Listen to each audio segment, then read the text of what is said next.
नमस्कार।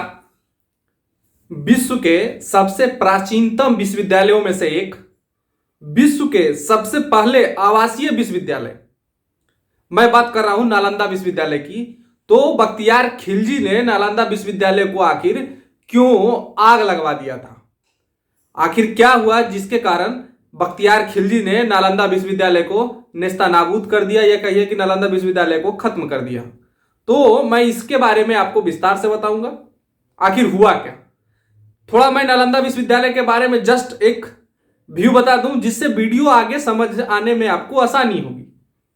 नालंदा विश्वविद्यालय में ना सिर्फ बौद्धिज्म की पढ़ाई होती थी, बल्कि एस्ट्रोनॉमी, आयुर्वेदा, साथ ही साथ फिलॉसफी और भी मेडिसिन, तो इन सारी चीजों की भी पढ़ाई होती थी नालंदा विश्वविद्यालय में। नालंदा विश्वविद्यालय में दुनिया भर के छात्र आके रहा करते थे। 10,000 से ज्यादा छात्र और लगभग 2,000 के करीब शिक्षक वहां पे रहते थे। लेकिन दुनिया भर में 800 सालों तक अपना जो चमक बिखेरने वाली नालंदा विश्वविद्यालय को आखिर बख्तियार खिलजी ने खत्म क्यों करवा दिया? तो बात उन दिनों की है जब भारत सोने की चिड़िया हुआ करता था, और सोने की चिड़िया हुआ करता था तो मुस्लिम आक्रांता जो थे वो भारत पे आक्रमण कर दिया। कई बार आक्रमण हुए उसके। तो नालंदा विश्वविद्यालय पर पहले भी 2 आक्रमण हो चुके थे, लेकिन तब के जो गुप्ता अंपायर था उसने उसको रसिस्ट किया। गुप्ता अंपायर ने ही तो बनाया था नालंदा विश्वविद्यालय को, और फिर नालंदा विश्वविद्यालय को खड़ा कर दिया। लेकिन बात उन दिनों की है 1191 में। आपको पता है कि फर्स्ट बैटल ऑफ तराइन हुआ, पृथ्वीराज चौहान जीत गए, मोहम्मद गोरी को जाने दिया। फिर सेकेंड बैटल ऑफ तराइन हुआ 1192 में।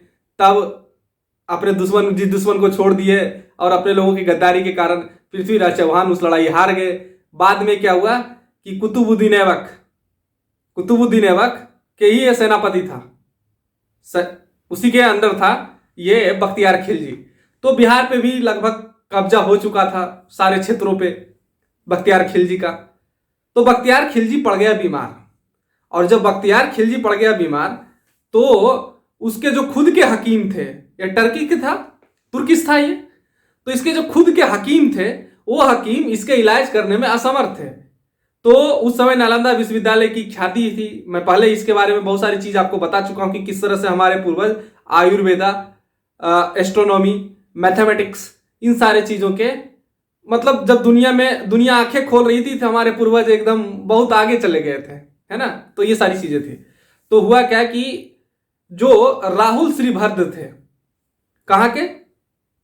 आयुर्वेदा थे। आयुर्वेदा का जो डिपार्टमेंट था उसके हेड कहिए, प्रिंसिपल कहिए, जो भी कहिए, तो महान आयुर्वेदाचार्य वैद्य, तो ये थे राहुल श्रीभद्र। अब यहां पे पड़ गया बीमार कौन?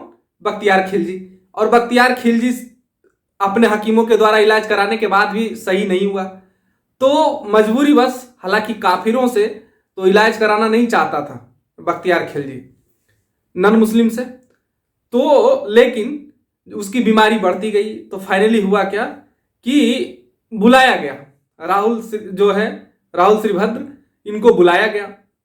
जब इनको बुलाया गया तो बख्तियार खिलजी ने शर्त रख दी कि भाई हम तुम्हारा दवाई खाएंगे ही नहीं। तो जब दवाई खाएंगे नहीं तो तुम सही कैसे होगे? तो राहुल श्रीभद्र ने इसको एक चैलेंज के रूप में लिया।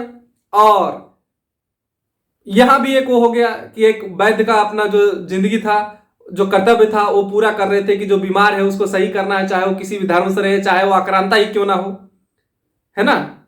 हम लोग की जो फिलॉसफी थी, इस तरह से ही जिंदगी चली हमारे पूर्वजों की, जिसके कारण बहुत बड़ा नुकसान भी हुआ। तो राहुल श्रीभद्र ने अपना कर्तव्य पूरा करते हुए कहा ठीक है, बिना दवाई के हम ही आपको सही कर देंगे।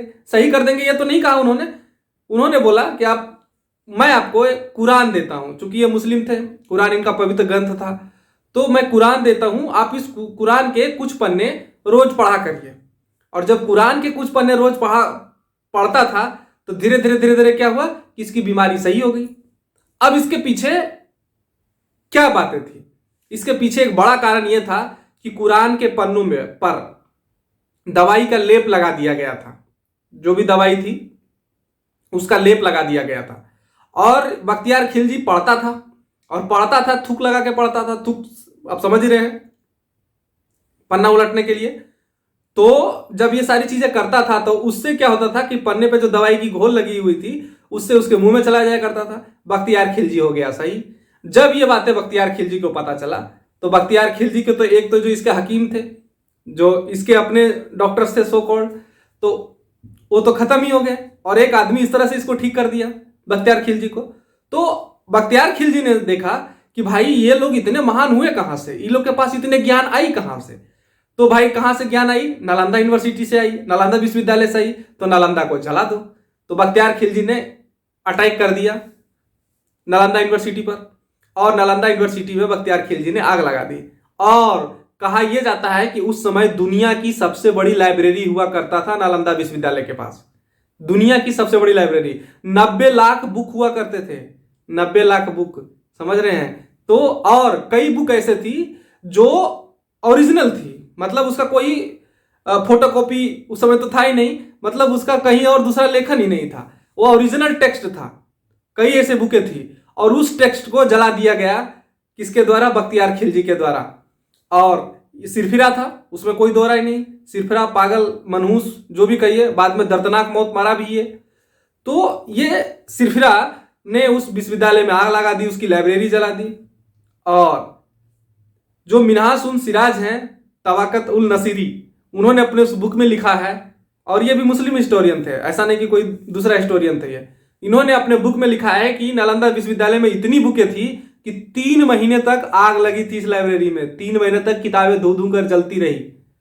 लेकिन इन जो ये सिरफिरा था बख्तियार खिलजी, इसका मन नहीं घूमा। तो ये सारी चीजें हैं।